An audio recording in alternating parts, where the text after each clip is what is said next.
அல்லாஹ் கேட்கிறான், இன்னும் நேரம் வரவில்லையா அல்லாஹ்வுடைய வசனங்களால் உங்களுடைய உள்ளங்கள் அஞ்சு நடுங்குவதற்கு?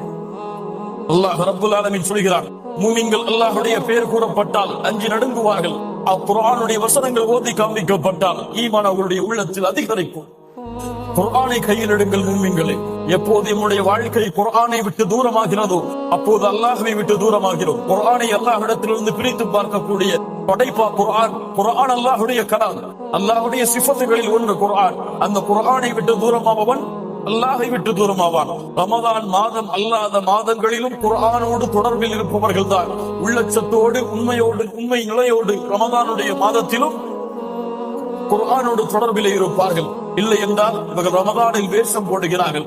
ரமதானில் இவர்களுடைய முகம், இவருடைய தோற்றம் மாறுகிறது. எம்மிலே பலர் இருக்கிறார்கள், இவர்கள் அல்லாஹுவை வணங்குபவர்கள்.